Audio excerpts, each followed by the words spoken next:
Ֆելե Պետախտիկվա Արտյոմ Չորնամորյան վերլուծաբան իսրայելահայեր թերթի գլխավոր խմբագիր բարև ձեզ Արտյոմ։ Դուք հիմա տանն եք թե իջել եք Ոչ, բարձրացած են տուն, բայց ցանկացած պահի կարող է լինել տագնապ, այսպես ամբողջ օրը։ Այդ տագնապները հաճախակի են հնչում այս օրերին։ Այո, այսօր էլ բավական հաճախ հնչում են, հիմա հյուսիսում շատ ավելի հաճախակ են հնչում տագնապները, որովհետև բազմին նաև միացել է Հեզբոլլահը եւ հյուսիսի մեջ հայաշատ կենտրոնները շատ ավելի այս պահին քան կենտրոնական մեր շրջաններն ու հարավը հիմնականում թիրախավորվում են Իրանի կողմից, իսկ հյուսիսը բացի իրավ Հեզբոլլահն է միացել եւ հրթիռներով եւ ԱԹՍ-ներով։ Այսօրվա լրահոսում տեղեկություն կար, որ Պետախտիկվայում իրանական հրթիռի հարվածի պատճառով բազմարկ շենք է փլուզվել եւ կան տուժածներ, հաստատվում է այդ տեղեկությունը։ Խոսքը շենքի մասին չէ, այլ շենքերի բակում է ընկել մեկ հրթիռի մնացորդել բազմահարկ շենքին է, այո, պարտաբար շենքը կանգուն է, շենքի չի վնասվել։ Ուղղակի այսօր չգիտեմ ինչու մենք հայտնվել ենք շատ լուրջ թիրախում պարսիկ հրթիռային մասնագետների անընդհատ այսօր հրթիռահարվում էր հենց Պետախտիկվա քաղաքի անգամ երեկվանից, այսինքն ավելի ճիշտ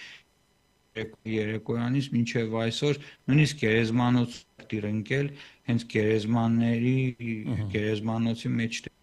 Ասում են Ալի Խամենեիի սպանությունը տևական ժամանակ է նախապատրաստվել, ընդ որում գործել է բավականին հստակ գործակալական ցանց։ Հաստատվում են այդ տեղեկությունները։ Այն որ բավական երկար ժամանակ նախապատրաստվել այս ծրագիրը, այո, այսօր տեղեկություններ կային, որ նույնիսկ Թեհրանի փողոցների բոլոր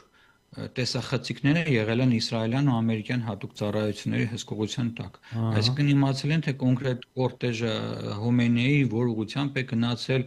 հետո անջատել են հեռախոսային բջջային կապն են անջատել, այսինքն անջատել են Հոմեյնիի թիկնապահների նրա անվտանգության ծառայության այդ ուժերի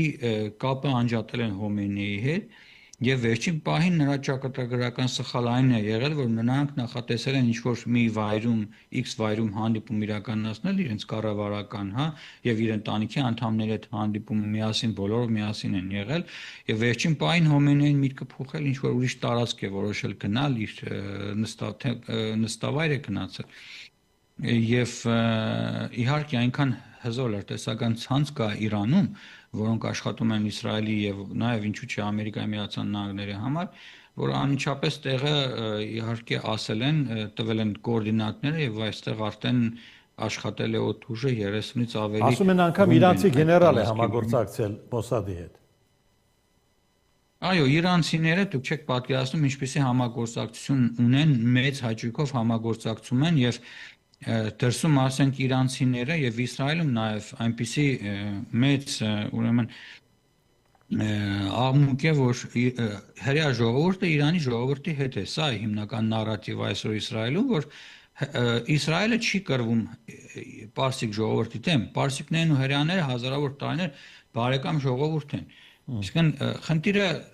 թշնամություն սերմանելը չէ, Իսրայելում թշնամություն Իրանի ժողովրդի նկատմամբ չեն սերմանում։ Ասում են, որ մեր ժողովուրդն է, մեր բարեկամ ժողովուրդն է, մինչև շահը Իսրայելը եղել է Իրանի շատ հզոր դաշնակիցներից մեկը, թե տեխնոլոգիական, թե ռազմական համագործակցության առումով։ Եվ այս այաթոլլաների ռեժիմը 70 թվականի հեղափոխության հաղթանակից հետո արդեն ամեն ինչ փոխեց, այսինքն բերեց տարածաշրջան շիական հեղափոխության գաղափարախոսությունը, որ ուժով ու զենքով պարտադրում էին արաբական մյուս պետություններին։ Հիմա այստեղ շատ հետաքրքիր հարցը նաև Հեզբոլլահի հարցը։ Չգիտեմ դուք հետաքրքրեցես, թե ինչ է Լիբանանում տեղի ունենում։ Փաստորեն նախագահ Այունը Ջոզեֆ Այունը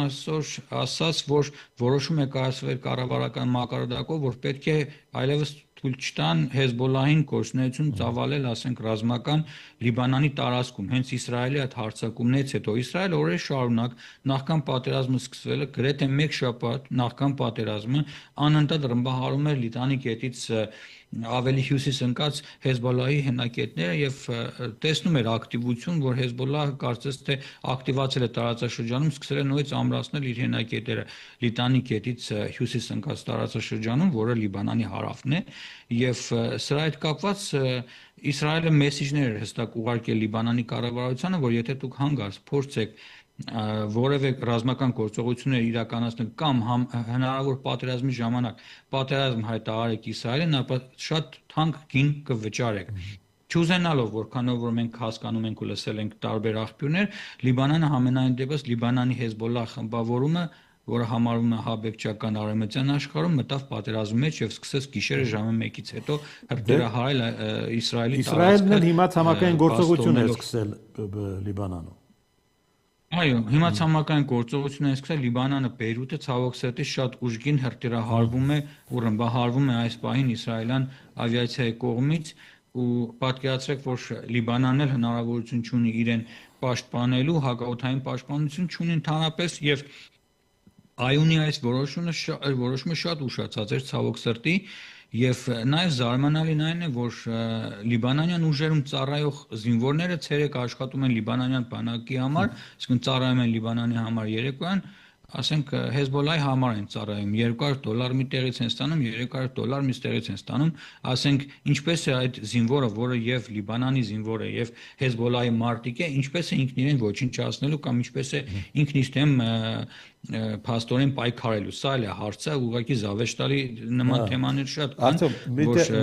ինչպես է Այունի կառավարությունը սա լուծելու։ Մի տեղեկություն էլ այսօր հայտնի դարձավ, որ Իսրայելում թուրք լրագրողներ են ձերբակալվել հետախուզական տվյալներ հավաքելու կասկածանքով։ Ճիշտ է տեղեկությունը։ Այո, ճիշտ է եւ ցավոք սրտի թուրքերը վերջին ժամանակներս բավականին ակտիվացել են, որոշակի արաբների են վարձում, ոչ միայն իրենք են գալիս, այլ նաեւ ասենք արաբների շրջանում, ովքեր որ ասենք համագործակցել են կամ որպես լրագրողներ են Իսրայելում աշխատել, կամ որպես ասենք օպերատորներ են, տեսախցիկներ ունեն, սրանց լավ աշխատանք են վերցնում Նաև հյուրանոցներում համարներ են վերցնում, ասենք Թել Ավիվում կամ մի շրջանում բարձրարկ հյուրանոցներում, ասում են մենք լրագրողներ ենք, եկել ենք պատերազմը լուսաբանելու եւ պատահաբար հայտնաբերում ես այս օպերատորներին Իսրայելի կտուր նրանք չեն բարձրանում, ուղղակի տեսախցիկը հրթիռահարումների ժամանակ, երբ որ ասենք հրթիռներ են ընկնում, բարձրանում են, միացնում են տեսախցիկն ու իջնում են ներքև։ Իսկ տեսախցիկը ամբողջությամբ մեծ պանորամայով այսպես նկարահանում է, թե ինչ է Թել Ավիվի երկնքում տեղ ունենում այդ աստղային պատերազմները, այդ պայթյունները, եւ սրանք վաճառում են արդեն թուրքական հեռուստատեսություններին եւ այդ թուրքերին էլ բռնել էին, շատ լավ են արել իմիջայլոց, ինչքան էլ ուզում են այնտեղ թուրքերն իրենց կոտորեն կառավարությունը թուրքական Էրդողանի ռեժիմը, համենայն դեպս նրանք կանգնել էին Նեթանյահուի Թել Ավիվի ուրեմն նստավայրի մոտ մեծ այսպես ազատ իրենց բավական ազատ զգալով հաղորդումներ են պատրաստում, տեսանկարահանում են, իսկ նախագահ իսկ վարչապետի նստավայրը ասենք համարվում է ստրատեգիական պաշտպանության համար մեկ վայրերից մեկը Իսրայելում, ասենք ատոմակայանից հետո եւ մնացած վայրերից հետո պատկերացրեք սրանց